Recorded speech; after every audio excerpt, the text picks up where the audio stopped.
आज नमस्कार नहीं, आज इंकलाब की बात। इंकलाब इसलिए क्योंकि कब तक भारत यूं ही आतंकियों के सामने अपनों को मरते देखता रहेगा। वो आतंकी जो किसी के सगे नहीं है, ना वो मुल्क के सगे हैं, ना अपने धर्म के सगे हैं और ना वो इंसानियत के सगे हैं। क्यों ना उनके ऑपरेशन ऑल आउट के जरिए पूर्ण खात्मे की बात हो, और अगर उसके लिए पड़ोसी मुल्क में घुसकर पेस्टिसाइड करना पड़े तो क्या वो भी ना किया जाए। हो सकता है आप आज मेरे शब्दों पर आपत्ति दर्ज करें, लेकिन जरा सोचिए, वो मासूम बच्चे, वो महिलाएं, वो बुजुर्ग जिनसे नाम पूछ पूछकर, उनका धर्म पूछकर उनको गोली मारी गई। हिंदुस्तान में जहां तक यह खबर जा रही है, वहां बिल्कुल ऐसा ही गुस्सा नजर आ रहा होगा जैसा आज शायद आप मेरे शब्दों में महसूस कर रहे हो, क्योंकि हिंदुस्तान इससे पहले कई बार यह देख चुका है और कब तक देखेगा। क्या वाकई में जिसे हम धरती का स्वर्ग कहते हैं, वो आतंकियों की वजह से नर्क बनता रहेगा और क्या आगे भी बनता रहेगा? और जो पहलगाम, जो अमरनाथ यात्रा का सबसे पहला धार्मिक धाम, कहते हैं कि नंदी महाराज वहीं विराजमान हुए थे, क्या जानबूझकर वहां अटैक किया गया क्योंकि आने वाले वक्त में अमरनाथ यात्रा शुरू होनी है? और क्या हमारी इंटेलिजेंस पूरी तरीके से फेल हो गई? या फिर वहां जो लोकल के साथ का सहयोग वो इतना मजबूत अभी भी है कि वहां हमला होता है और आतंकी गायब हो जाते हैं? क्योंकि इस बार जिसने जिम्मेदारी ली वो TRF है, द रेजिस्टेंस फोर्स। रेजिस्टेंस किसके खिलाफ? लश्कर ए तैयबा का वो संगठन जो 370 हटने के बाद एक्टिव होता है और सबसे बड़ा जख्म देता है। लेकिन हमें हिंदुस्तान की सेना और हिंदुस्तान की सरकार पर भरोसा कि वो चुन चुन कर बदल लेगी, लेकिन इन दहशतगर्दों का जो अधर्म है, क्या उसके खात्मे का पूरा वक्त आ चुका है? आज बात इसी मुद्दे पर। मेरे बेटे का बच्चा लो। हम बचा देंगे, कोई बात नहीं, बेहतर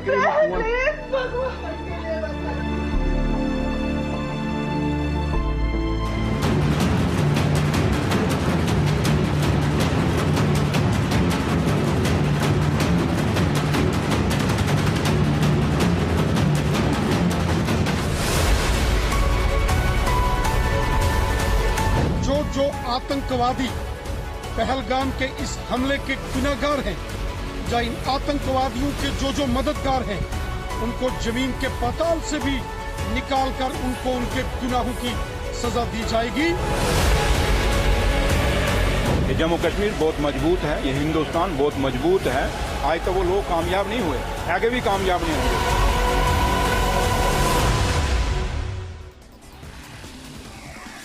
आज हिंदुस्तान नेताओं की बयानबाजी सुनना नहीं चाहता है, हिंदुस्तान जवाब चाहता है। क्योंकि बयानबाजी आज होती है, संवेदनाएं व्यक्त की जाती हैं, उसके बाद एसी कमरे में बैठकर डिनर किया जाता है और फिर टीवी खोलकर देखा जाता है कि मरने वालों की संख्या कितनी हो गई। क्योंकि किसी के घर से जा रहा होता है, उस दर्द को सिर्फ वही महसूस करता है और वो महसूस कर रहा है। क्या वाकई में धरती के स्वर्ग को स्वर्ग बनाया जा सकता है, या फिर कह देना चाहिए कि आप मत जाइए, नहीं दी जा सकती सुरक्षा? कोई सोच कर गया होगा कि वो वहां से सफेद कपड़े में वापस आएगा जो घूमने गया, जो गर्मियों की छुट्टी मनाने गया, वो हमेशा के लिए दुनिया से चला गया? कर्नल देवानंद जी हमारे साथ हैं, हमारे साथ एकलव्य सिंह जी हैं।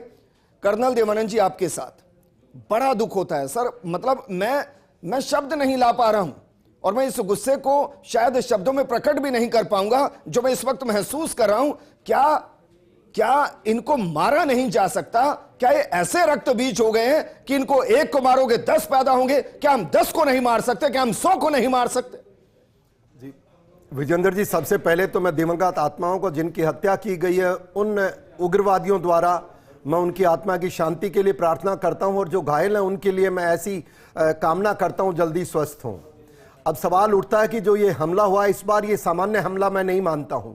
ये देश की आत्मा पर, हर व्यक्ति के ऊपर हमला किया गया है। ऐसे इतिहास के अंदर उग्रवाद के दौर में बहुत सारे हमले, कई पुरानी यादें ताजा करते हैं जो हो सकता है देश के हमारी जैसे सामान्य जनमानस है उसको इसका पता नहीं हो। मुझे याद है पंजाब के अंदर उग्रवाद के दौर में किस तरह बसों से निकाल कर व्यक्तियों की हत्या की जाती थी। कश्मीर में भी वो दौर था जहां बारामुल्ला के अंदर धर्म विशेष व्यक्तियों को निकाल करके मारा जाता था। पर सवाल आज की वो स्थिति नहीं है 90 की भारत की।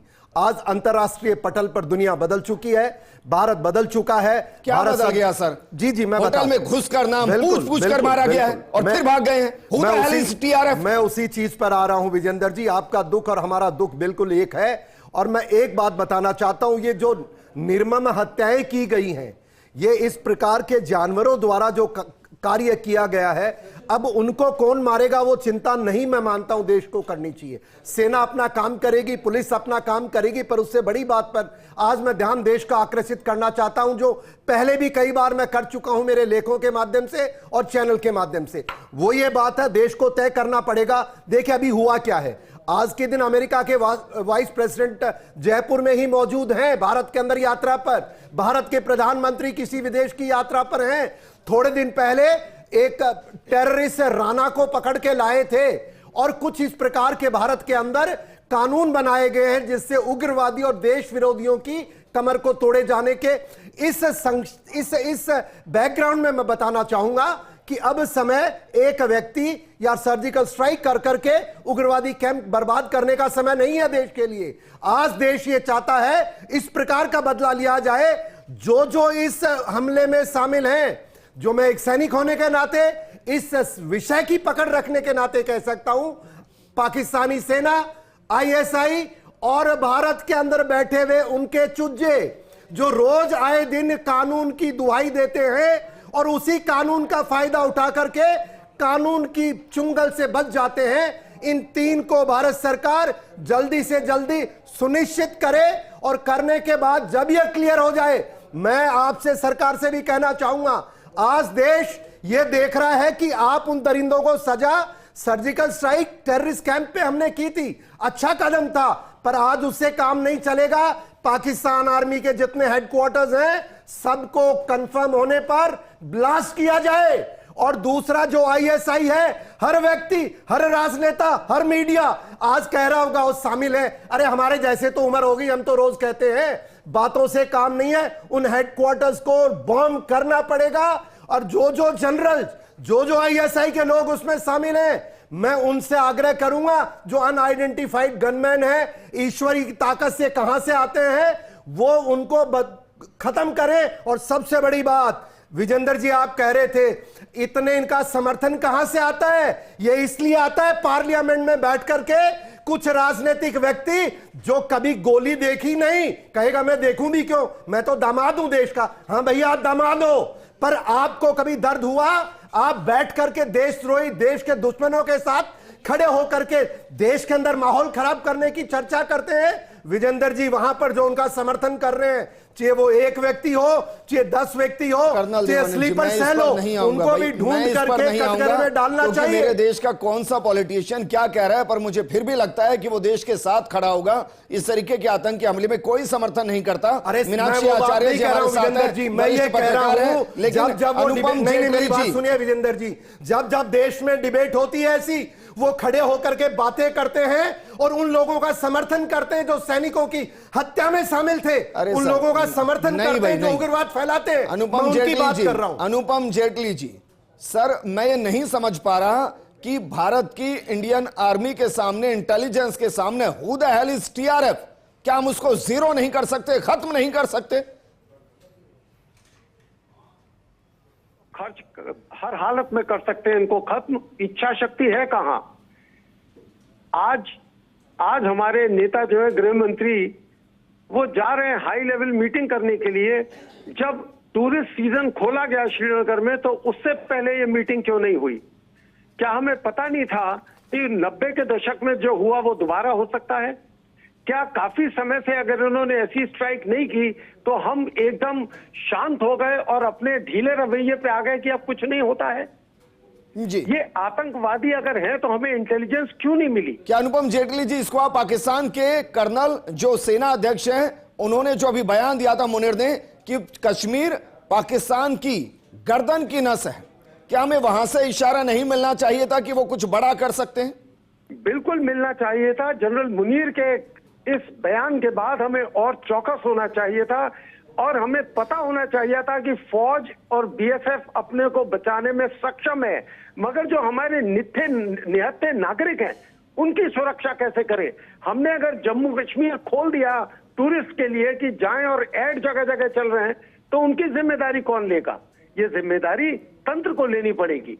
और हम इसमें हमारा इंटेलिजेंस सिस्टम और हमारा पुलिस की व्यवस्था दोनों ही बुरी तरह फेल हुए हैं जी। और 28 से ज्यादा सुनने में आ रहा है, सूत्र कह रहे हैं बिल्कुल सही सुन 28 रहे से हैं ज्यादा मौतें हैं और 20 से ज्यादा घायल हैं। फिर लोग कह रहे हैं कि शायद 50 गोलियां मारी हो, कुछ चैनल चला रहे हैं। अगर 28 लोग के करीब मरे हैं और 20 से ज्यादा घायल है तो 300-400 गोलियां चली होंगी। इतना असला लेकर आदमी आसपास के गांव और जंगलों में घूम रहा है, उनके स्लीपर सेल को हम क्यों नहीं पहचान पाए? जी। मीनाक्षी आचार्य जी हैं, उन्होंने लंबे वक्त तक जम्मू कश्मीर के अंदर रिपोर्टिंग की है। मीनाक्षी जी, मैं सिर्फ 10 दिन गया था वहां पर और 10 दिन में मैं समझ चुका था कि वहां लोकल सपोर्ट के बिना कुछ भी मुमकिन नहीं, और लोकल सपोर्ट इस तरीके से होता है कि कब आतंकवादी वहां का लोकल हो जाए कोई नहीं पहचान पाता। क्या इस घटना के अंदर उस लोकल सपोर्ट के ना होने से इनकार कर सकते हैं? क्योंकि घुसना, एक एक को चुनना, नाम पूछ पूछ कर मारना, वहां पुलिस की वर्दी होना, वहां वेपन्स होना और फिर अचानक से गायब हो जाना, क्या ये मुमकिन है बिना लोकल सपोर्ट के? नहीं, बिना लोकल सपोर्ट के ये मुमकिन हो ही नहीं सकता। इनफैक्ट आप लोकल्स को भी इसमें दो विभाजन कर सकते हैं। कई लोग जो हैं जो टूरिज्म के माध्यम से बहुत अच्छा काम कर रहे हैं, इतना ज़्यादा वहाँ पे टूरिस्ट आया है तो उनकी वाहवाही भी हो रही है। इनफैक्ट कई सूत्रों से ये भी पता चला है कि वहाँ पे शिकारे नहीं मिल रहे थे, वहाँ पे होटल्स की बुकिंग इतनी ओवरफ्लोडेड हो रखी थी कि जो वहाँ का जो आम नागरिक है जो इन सब दहशतगर्दों से दूर रहना चाहता है वो बहुत खुश था। लेकिन कुछ जो राजनीतिक पार्टीज हैं या जिनके अपने जो वेस्टेड इंटरेस्ट हैं, जो पाकिस्तान के साथ में लगे हुए हैं, वो बिल्कुल नहीं चाहते हैं कि जो हमारा जो हिंदुस्तान है वो उसमें खुशहाली आए, वहाँ पे शांति प्रिय तरीके से सारी चीज़ें व्यवस्थित तरीके से चलें। अब आप ये देखिए कि आपका जब ट्रंप यहाँ आए थे तो कुछ ना कुछ अंतर्राष्ट्रीय तरीके से उनको एक घटना करनी होती है, तो दिल्ली में बहुत ज़ोर शोर से दंगे हुए थे। उन्होंने यही जताना चाहा था कि अंतर्राष्ट्रीय मीडिया में हम इस तरीके से बता पाएं कि किस तरीके से जो ये हिंदुस्तान है वो व्यवस्थित नहीं है, यहाँ पे आतंकवादी घटनाएं होती हैं, दहशतगर्दी होती है। और अभी वाइस प्रेसिडेंट आ रखे हैं तो उसी को मद्देनजर में रखते हुए इंटरनेशनल एक खबर बनाते हुए उन्होंने जो मासूम लोगों के ऊपर जो बिल्कुल जो गलत तरीके से उन्होंने प्रहार किया है, तो उस प्रहार का हमारी राजनीतिक जिम्मेवारी बनती है, सरकार की जिम्मेवारी बनती है कि इस प्रहार को वो चुपचाप से ना सहें। क्योंकि अगर इस तरीके से अगर उन्होंने पूरे सुयोजित तरीके से ये सारी चीज़ें की हैं और लोकल सपोर्ट अगर उनको मिला है तो वो लोकल सपोर्ट को भी टांगे तोड़ने की ज़रूरत है, उनको पूरी तरीके से उनको बर्बाद करने की ज़रूरत है। और साथ ही साथ में पाकिस्तान में ये मैसेज जाना चाहिए कि जो इनके जनरल मुनीर हैं, अगर वो इस तरीके से वक्तव्य देते हैं कि हमारा जो कश्मीर है उसकी नस हम दबा के जब तक नहीं रखेंगे तब तक हमारा पाकिस्तान हमारा खुशहाल नहीं रहेगा। उनकी जो सेना है वो भी बिल्कुल नीचे दर्जे पे आ जा रही है क्योंकि इमरान खान का अब वहाँ पे सपोर्ट बढ़ रहा है, तो उनको किसी ना किसी तरीके से डाइवर्ट करना है। लेकिन डाइवर्ट आप करिए, राजनीतिक तरीके से करिए, ये टेररिज्म के माध्यम से आप जब मैम नया थोड़ी ना है उनके लिए, उनका तो पेशा ही है। नहीं, पेशा है इसके लेकिन दम पर तो वहाँ सरकारें बनती हैं। तो हमारी सरकार क्यों खामोश रहे, ये आप बताइए। हाँ, ये हमारी सरकार क्यों खामोश रहे? अगर बालाकोट का अगर उन्होंने पूरा एक अच्छा सा वो किया था, प्रहार किया था, तो अब एक प्रहार की और जरूरत है। तो क्या हर बार प्रहार से पहले हिंदुस्तान के लोग अपनी जान गंवाएं? नहीं, जान आप अब मैं वही कह रही हूँ कि जान गंवाने की तो वहाँ पे इस तरीके से अगर नौबत आई है कि वहाँ पे इस तरीके असले वहाँ पे आए हैं, एम्युनिशन वहाँ पे आए हैं, लोग वहाँ पे मरे हैं, क्योंकि और लोकतांत्रिक तरीके से वहाँ सरकार बना दी, बड़े खुश हो गए, लीजिए भाई लोकतंत्र बहाल हो गया, कर लीजिए बहाल लोकतंत्र, एकलव्य वहाँ पर। जी, लेकिन लोकतांत्रिक तरीके से जब वो यही तो नहीं चाहते। अब यहाँ पे जो खुफिया आपकी स्टेट लेवल की भी आपकी इंटेलिजेंस होती है, अगर वो स्टेट लेवल की इंटेलिजेंस अगर केंद्र तक वहाँ पे ये बातें नहीं पहुँचा पाती है तो उसमें आप निचोड़ निकालने की कोशिश करिए कि कमी कहाँ पे, समझ गए आप जिस तरीके से कह रहे हैं सेंटर की जिम्मेदारी होगी, लेकिन एकलव्य इसको कहते हैं लोकतांत्रिक सरकार जम्मू कश्मीर में बनाना कि बने बने जुमे अभी उसका हनीमून पीरियड पूरा नहीं हुआ और देखिए किस तरीके से वहां रक्त रंजित टीआरएफ करता हुआ नजर आ रहा है। देखिए विजेंद्र जी, मैं समझता हूं कि कुछ बातें हैं जो बहुत स्पष्टता से कही जानी चाहिए। देखिए, जब से कश्मीर से धारा 370 को हटाया गया, कोई भी आम व्यक्ति ये समझता है कि भारत तब से उस लक्ष्य की ओर एक तरह से अग्रसर था जो कि कुछ समय पहले तक नामुमकिन समझा जाता था। जिसे हम कहते हैं कि भाई शांतिपूर्ण कश्मीर, विकासशील कश्मीर। जैसा कि आपने बताया, कुछ ही समय वहां पे एक शांतिपूर्ण तरह से चुनाव किए गए और उसका पूरे विश्व में गौरवगान हुआ। तो जब ये आम व्यक्ति कोई समझ सकता है, तो वो मेरे ख्याल से जो भी थोड़ी बहुत भी पॉलिटिक्स और डिफेंस और टेररिज्म की समझ रखता है, वो ये भी समझ सकता है कि इससे पाकिस्तान और उनके सपोर्ट से जो आतंकवाद होता है उसमें एक गहरा असंतोष होगा। तो जब वो गहरा असंतोष होगा तो वो कुछ ना कुछ तो करने की कोशिश करेंगे, एक ऐसा नैरेटिव बनाने के लिए जिससे कि ये मैसेज जाए विश्व में कि कश्मीर में शांति नहीं है। तो उसके बाद भी यदि इस तरह की घटना हुई है जिसमें इतने लोगों की मृत्यु की मतलब खबर आ रही है और अभी कह रहे हैं कि आंकड़ा और बढ़ सकता है, तो ये तो क्लियर है कि चाहे ये पुलिस का इंटेलिजेंस हो, चाहे आर्मी का इंटेलिजेंस हो, चाहे हमारे गवर्नमेंट का इंटेलिजेंस हो, हर स्तर पे हम फेल हुए हैं। इसको एक्सेप्ट करना पड़ेगा, तभी हम आगे बढ़ सकते हैं। दूसरी बात देखिए, आज आप इस पर जा रहे हैं। मेरे पास इस घटना के बाद जो जम्मू कश्मीर घूमने गए उनमें से एक का फोन आया। आपको पता है वो क्या कह रहे हैं? वो कह रहे हैं कि भाई साहब हम एयरपोर्ट पर खड़े हैं और यहाँ 25,000 की टिकट है जयपुर आने की, जी, जो 12,000 की टिकट है।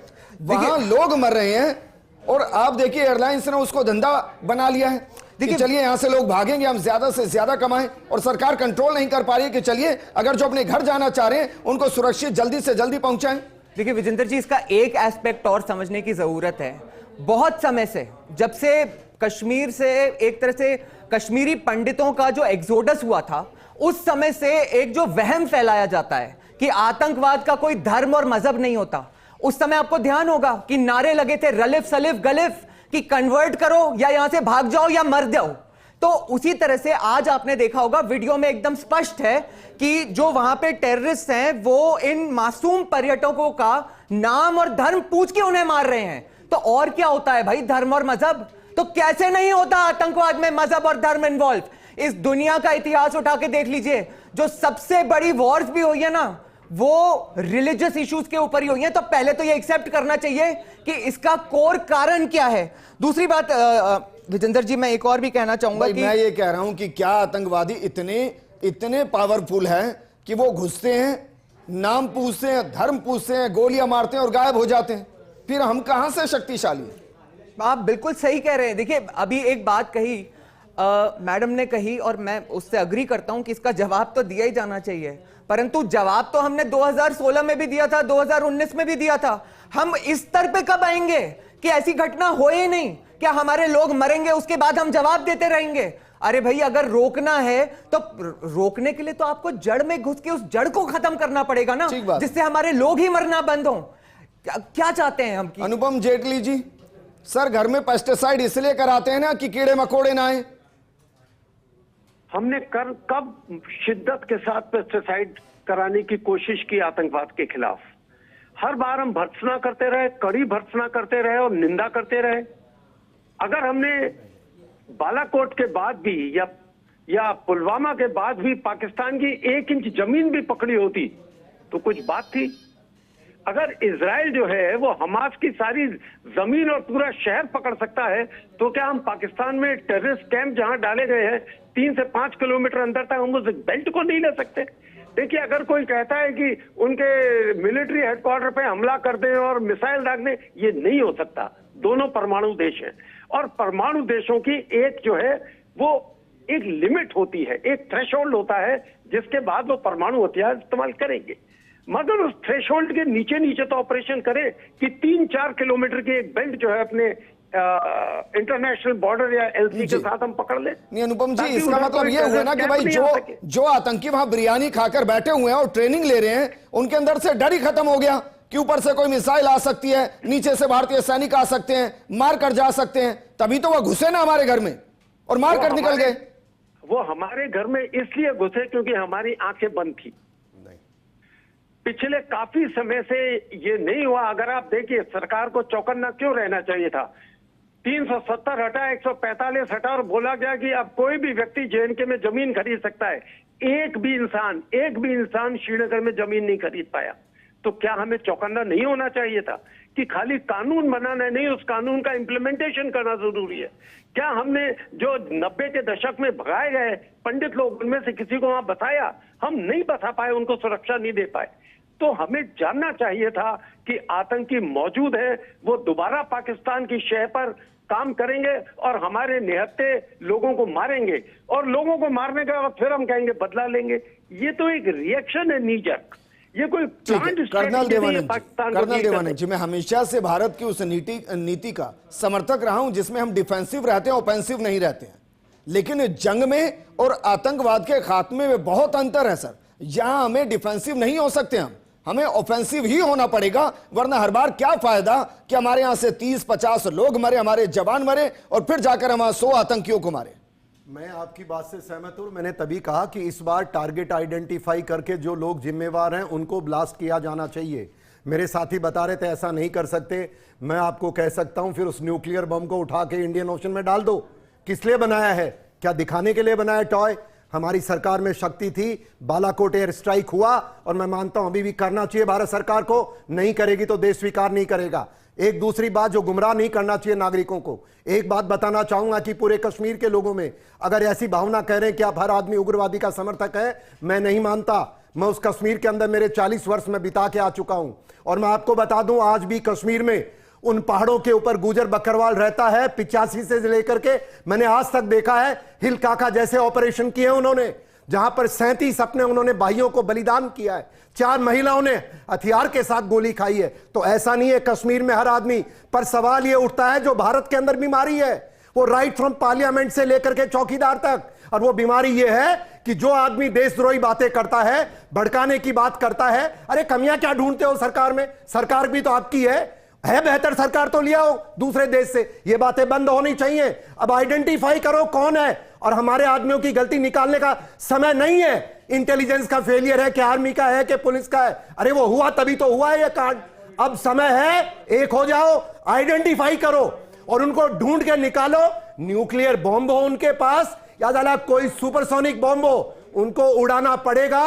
वरना विजेंद्र जी आप सही कह रहे हैं, हर बार वो कोई न कोई हमला करेगा, हम कार्रवाई करेंगे, वो अब स्वीकार नहीं की जा सकती। और कश्मीर के लिए गलत नैरेटिव प्लीज देश नहीं फैलाओ। हम इस चीज के गवाह हैं कि वहां सारे कश्मीरी अगेंस्ट नहीं है। मैंने कहा ना, गुजर बकरवाल है। और रही बात अमरनाथ यात्रा में मैं जो आपको सेवा दे रहे हैं कौन है? हमारे सारे वही लोग हैं, सारे हमारे कश्मीरी भाई हैं। आइडेंटिफाई करना उन गद्दारों को, उन ओवरग्राउंड्स को, और उन मानसिकता के लोगों जो टुकड़े टुकड़े गैंग है, भारत विरोधी है। और एक बात और है देशवासियों, अगर कोई कहता है कि यह हमला भारत के ऊपर हुआ है, भारत के ऊपर हुआ है, पर यह धर्म विशेष हिंदू विरोधी मानता हूं, क्योंकि उन्होंने देखा, नाम पूछा, पूछ के गोलियां दागी हैं। तो सतर्क रहना पड़ेगा। और पूरे को एक हम उसमें पेंट नहीं कर सकते। मैं ऐसा मानता हूं, सरकार के साथ खड़े हो जाओ, सरकार को पूरी की पूरी हमें समर्थन देना चाहिए। प्लीज आइडेंटिफाई और ऐसा काम करो, अगली बार ऐसा हमला नहीं हो। पूरा ही समर्थन है, करें, बहुत अच्छी बात है। मैं तो यही कहना चाहूंगा कि कभी किसी ने कुछ कहा नहीं, किसी ने कुछ नहीं कहा, पर जो लोग आज तक बात कर रहे थे, कल तक खड़े खड़े होकर के हर चीज में गलतियां निकालते हैं। ऐसा नहीं हो, क्यों नहीं हो सकता? जब वो अगर हमारे 20 साथियों को मार सकते हैं, तो हम भी उनके न्यूक्लियर बम छोड़ के उन पे हर मिसाइल दागेंगे।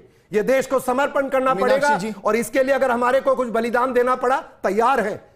सही बात जो जैसे मेरे साथी कह रहे थे, मुनीर, यस, मुनीर को हत्या करनी चाहिए देश को। अब उसने भड़काया 2 दिन पहले देशवासियों को। अरे साहब, मुनीर तो बाद में आएगा। हिंदुस्तान में रोज भड़का रहे हैं लोग बाग, और धार्मिक आस्था को लेकर के भड़का रहे हैं। और इसी तरह ये हो रहा है। पकड़िए उनको जेल में डालिए। इस कानून बनाने से काम नहीं चलेगा, कोई संदेह नहीं है। कानून बनाने से काम नहीं चलेगा, पकड़ के डालो उनको। जिन्होंने इस जघन्य घटना को अंजाम दिया, एक भी आतंकी नहीं बचेगा, मुझे इसमें भी कोई संदेह नहीं है। सबको चुन चुन कर मारा जाएगा, मुझे इसमें भी संदेह नहीं है कि बदला लिया जाएगा। मेरा सवाल सिर्फ इतना है कि क्या हर बार पहले हिंदुस्तानी जान गंवाएंगे, उसके बाद आतंकियों को चुन चुन कर मारा जाएगा? मीनाक्षी आचार्य जी, क्या वाकई में वहां एक सरकार बनने के बाद स्थिति बदल सकती है? गेट छोटा था, उसका जो एंट्री थी, एग्जिट था, वो सिर्फ 4 फीट का दरवाजा था और पीछे जो गेट आ रहा था वो 20 फीट लंबा था, उसका 4 फीट की एग्जिट थी और पब्लिक काफी थी। तो क्या सबको लग रहा था कि हम उस पार हो जाए जंगल में, कि पीछे जो रह जाएंगे तो वो मरेंगे। तो सब 4 फीट के दरवाजे से कूदने को देख रहे थे और फायरिंग की आवाज आप लोगों ने काफी देर चल रही थी। काफी देर तक।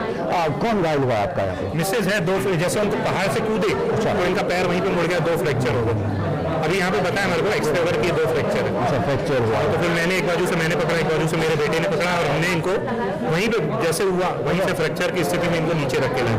तो जब आपने गोली की आवाज सुनी, जब आपने गोली की आवाज सुनी तो बहुत काफी डरे हुए? नहीं, मेरे को एक्चुअली मिसेज थी, मेरा बेटा था, तो उनकी सिक्योरिटी का लग रहा था कि मैं इनको कम से कम नीचे पहुंचा दूं। अच्छा। बाकी ऐसा इतना, लेकिन अब वापस जा रहा है क्योंकि इनका डॉक्टर ने 2 महीने बेड रेस्ट बोल दिया। और वहीं पे जाके अपना नाम बताइए और ये बताइए आप वहाँ पे थे तो गोली की आवाज़ जब आपने सुनी तो किस तरीके से आपने खतरा महसूस किया और क्या किया उस टाइम? कुछ नहीं, बस लोगों ने आवाज़ दी है कि फायरिंग हो रही है और चलते जाइए। बस ऐसे दौड़ा, आगे आगे दौड़ते जा रहे थे हम लोग और पीछे से लोग आ रहे थे, हमको धक्के दे रहे थे, हम लोगों के पैरों में भी आ गए। फिर उन्होंने मुझे उठाए, बच्चे को, ये मेरा बेटा भी है वो पीछे था, उनको निकाले। हम पीछे ध्यान ही नहीं दे रहे थे क्योंकि हमको आगे की सोचना था। कितने टूरिस्ट वहाँ पे थे? 4-5 हज़ार होंगे। 4-5 हज़ार। बच्चे भी थे, छोटे छोटे, बहुत छोटे बच्चे भी थे।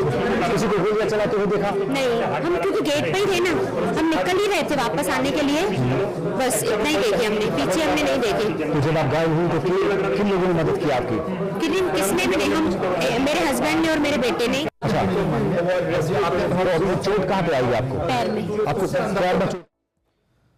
मीनाक्षी आचार्य जी, 4 से 5 हज़ार लोग थे मैम। गोलियां किस तरीके से चली होंगी ना, अभी हम अंदाज़ा भी नहीं लगा सकते कि यह घटना कितनी बड़ी हो सकती है।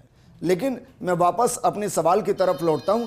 टूरिस्ट एरिया को टारगेट किया गया मैम, टूरिस्ट एरिया को। क्या हम टूरिस्ट एरिया को भी टेररिस्ट फ्री एरिया नहीं बना सकते?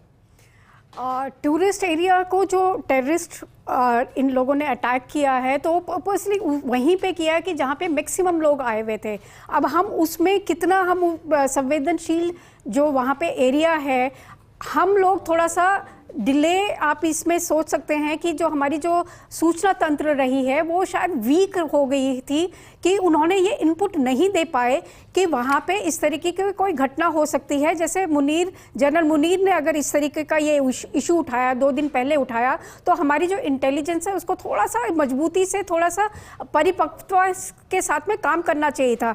रही बात जो टूरिस्ट हैं हमारे, वहाँ पर आप ये देखिए कि जो इतने सारे जो लोग हैं वहाँ पे कितने बुलेट्स चली हैं, इसका अभी कोई पूरी डिटेल हमको नहीं मिली है। कितने लोग वहाँ पे मरे हैं इसकी डिटेल आपको पूरी तरीके से नहीं मिली है। लेकिन ये बहुत ज़्यादा दर्दनीय और बहुत ही गंभीर विषय है कि हमारे जो टूरिस्ट है, हमारी सरकार उसको सेफ गार्ड नहीं कर पाई है। तो इसमें मैं ये मानती हूँ कि अगर हम इजराइल की बात करते हैं तो इजराइल एज अ नेशन, वहाँ पे जितने पॉलिटिशियन हैं, चाहे वो पक्ष हैं चाहे वो विपक्ष हैं, जब इस तरीके की जब घटनाएं होती हैं तो वो एकजुट हो जाते हैं। लेकिन अभी तक हमारे देश में जब भी इस तरीके की कोई भी घटना होती है और खास तौर पे जब हिंदू का टारगेट किया जाता है, एक धर्म विशेष के लोगों को जब टारगेट किया जाता है, तो जितने भी अपोजिशन है सबके मुंह में दही जम जाती है। कोई इसकी भर्त्सना नहीं करता है, कोई ये नहीं कहता कि हाँ हमें एक्शन लेना है। सब ये कहते हैं कि बहुत बुरा हुआ, ये इस तरीके से नहीं होना चाहिए था, ये सरकार की चूक है या इसकी चूक है।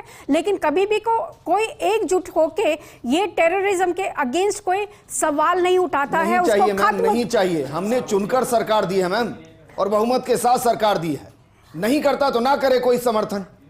अगर आपको फैसला लेना है तो घर में घुसकर मारिए ना। तो घर में कर रहे हैं, विरोध करने दीजिए, जनता आपके साथ है ना। नहीं, नेता तो जनता चुनकर भेजती है ना। तो जनता साथ है तभी तो बालाकोट का किया था, एक्शन किया था। अभी भी जनता साथ में है। अभी कोई ऐसा नहीं है कि सरकार ने अपने पैर पीछे कर लिए हैं। सरकार अगर कोई कदम उठाना चाहती है तभी तो गृह मंत्री जी को भेजा गया है। वहां पे मीटिंग्स इसीलिए हो रही है कि कोई ना कोई तो एक्शन लेना है। इस तरीके से बार बार आप अटैक होके और शांत होके नहीं बैठ सकते। फाइनल कमेंट में आपसे चाहूंगा, जरा बताइए क्या वाकई में फुल एंड फाइनल एक बार किया जा सकता है और क्या इसीलिए गृह मंत्री पहुंचे? देखिए विजेंद्र जी, मैं समझता हूं कि फुल एंड फाइनल करने के लिए तो सबसे पहले तो ये आवश्यक है कि अगर आपको जड़ तक पहुंचना है तो जड़ को समझना पड़ेगा। पाकिस्तान जो देश है उसकी स्थापना ही इसलिए हुई थी कि दोनों ओर से घेर के सनातन भारत पे जीवन भर हमला करते रहे।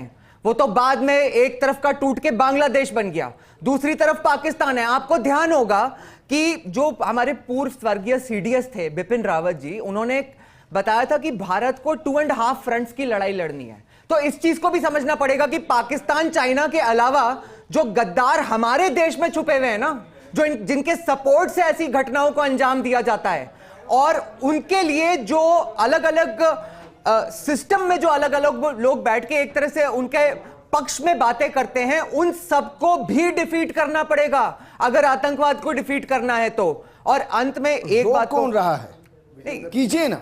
मैं तो कह ही रहा हूं कि वो करना पड़ेगा। और अभी हाल फिलहाल इस समय ये जो घटना है, इससे यही पता चल रहा है कि सरकार ये करने में विफल दिखाई दे रही है। और इससे स्पष्ट शब्दों में आपको क्या कह सकता हूं? कर्नल देवानंद जी, मैं आखिरी 2 बात कहना चाहूंगा जो कुछ लग रहा है कि कुछ साथी महसूस कर रहे हैं। 2 इनपुट की मुझे खबर है। पहली बात यह है कि क्या इन आतंकवादियों के बारे में कोई खबर मिली थी। इंटेलिजेंस 2 प्रकार की होती है, पहली होती है पिन पॉइंट इंटेलिजेंस और एक होती है जेनेरिक इंटेलिजेंस के बताया गया था कि कुछ उग्रवादी इस इलाके में घूम रहे हैं। पहली बात तो यह कहना हमारी इंटेलिजेंस एजेंसी बिल्कुल फेल हो गई है, गलत है। यस, पिन पॉइंट नहीं कर पाए जो करना चाहिए। दूसरी एक बात हो रही थी, मेरे साथी बता रहे थे कि होम मिनिस्टर साहब अभी जा रहे हैं, पहले क्यों नहीं गए। मैं बता दूं, कुछ दिनों पहले एक high level security conference Jammu Kashmir के अंदर की गई थी, जिसके अंदर सब लोगों को जीरो टॉलरेंस के अंतर्गत यह कार्रवाई की गई थी। पर सवाल यह नहीं है, मैं आखिर में यही कहना चाहूंगा, अब समय ये छोटी मोटी बातों का नहीं है, समय है identify, action and destroy them. अगली बार जिससे जैसे विजेंद्र जी आप कहते हैं पहले हम मरेंगे फिर हम प्लान करेंगे फिर उनको मारेंगे, नहीं, इस बार उनका खात्मा किया जाना चाहिए। और खात्मा एक है, खात्मा वो बरगद है टेररिज्म का, उसकी जड़ें पाकिस्तान में है। या तो पाकिस्तान टूटना चाहिए और या जो बरगद है उसकी जड़ों के अंदर बिल्कुल एसिड डाली जाए, अन्यथा पत्ते फिर आएंगे। ये चलता रहेगा, ऐसा मेरा मानना है। विजेंद्र जी, बहुत ही विनम्रता से मेरा कर्नल देवानंद जी से एक सवाल है कि नहीं, एक छोटा सा सवाल है, क्योंकि उन्होंने ये बात कही, यदि अगर इंटेलिजेंस को कोई इनपुट था तो फिर पूरे विश्व में बस ये दिखाने के लिए कि कश्मीर में शांति है, ये करने की क्या जरूरत थी? टूरिज्म के लिए कुछ गाइडलाइंस इशू कर देते ना कि अभी ऐसी जगह पे मत जाओ जहां पे कि निहत्थे मारे जाने की तुम्हारी संभावना है। ये क्यों नहीं करा? भाई टूरिस्ट निहत्था ही होता है सर। हाँ तो फिर नहीं लेके टूरिस्ट जाते। अरे नहीं, मैं टूरिस्ट की बात नहीं कर रहा भाई। वहां पे कुछ सिक्योरिटी अगर नहीं थी और अगर ये इस बात की संभावना भी थी कि वहां पे टेररिस्ट घूम रहे हैं, तो फिर क्या करने की जरूरत है वहां पे टूरिज्म दिखाने की? अनुपम जेटली जी, मुझे फाइनल कमेंट चाहिए सर। क्या वाकई में आतंक का हिसाब फुल एंड फाइनल किया जा सकता है? क्या हम उस हद तक जा सकते हैं कि ठीक है कोई बात नहीं, 2 महीने 4 महीने अगर हमें सीधा उनसे लड़ना है तो लड़े, आतंक का खात्मा करें। हर 1 महीने 2 महीने 6 महीने साल के अंदर बार बार लड़ने से तो ज्यादा बेहतर है। विजेंद्र, आतंकवाद ऐसी चीज है जिसको जड़ से खत्म नहीं किया जा सकता। अगली पीढ़ी जो आतंकवादियों की होगी वो फिर साल 2 साल 3 साल बाद ऐसे हरकतों को अंजाम देगी। मगर कुछ लोग कह रहे हैं कि साहब विपक्षी जो है वो सरकार को काम नहीं करने देना चाहते। सरकार जो बिल चाहती है विपक्ष के ऑपोजिशन के बाद जो लॉ चाहती है करवा लेती है, मगर जब नाकाम हो जाती है तो सारा ठीकरा विपक्ष में फोड़ने लगते हैं। हमने वोट किया सरकार को, हमने बनाया, सरकार की जिम्मेदारी है। अगर आप देखें आतंकवाद को पढ़ें, जो कि मैंने और देवानंद जी ने पढ़ा है, वहां फोटो देखें, तकरीबन 100-150 प्लास्टिक की कुर्सियां शामियाने के नीचे और बाहर लगी हैं। इतनी बड़ी संख्या में आप टूरिस्ट को सारे स्टेट से कलेक्ट कर रहे हैं और उनको सिक्योरिटी नहीं दी जा रही है, उनको आतंकवादियों के लिए छोड़ा हुआ है। और आतंकवाद की जिम्मेदारी खबर देने की किसकी है? सबसे पहले पाकिस्तान विदेशी जमीन है तो रॉ इन्वॉल्व होती है, हिंदुस्तान के अंदर कुछ भी है, सबसे बड़ी आईबी है और तीसरी एनआईए है। तीनों जो है सेंट्रल गवर्नमेंट के नीचे। स्टेट के नीचे तो बहुत कम रिसोर्सेज हैं। आर्मी और बीएसएफ के बहुत छोटे सर्किल और बहुत छोटी तादाद है जो कि जमीन पर वो बॉर्डर से 5 किलोमीटर आगे तक की केवल इंफॉर्मेशन ले सकते हैं। तो ये चीजें हमें सोचना पड़ेगा जितेंद्र कि हम कितने सीरियसली इस मुद्दे को ले रहे हैं। और ये लगातार शुक्रिया हमारे साथ जुड़ने के लिए। मीनाक्षी जी आपका भी, एकलव्य जी आपका भी, और कर्नल देवानंद जी आपका भी शुक्रिया। लेकिन हम सरकार को शुक्रिया तब कहेंगे जब वो बदला लेगी, और एक ऐसा बदला जिसके बाद हम कह सके कि हां कम से कम TRF ये जड़ से खत्म कर दिया गया है, उसको खत्म करने की जरूरत है। और वाकई में दहशतगर्दों का यहां धर्म है, क्योंकि वो धर्म के आधार पर चुन चुन कर मारे हैं और इसलिए उनका खात्मा बहुत जरूरी है, जो धर्म के नाम पर लोगों को मार रहे हैं और इसको भारत अब और सहन नहीं कर सकता। नमस्कार।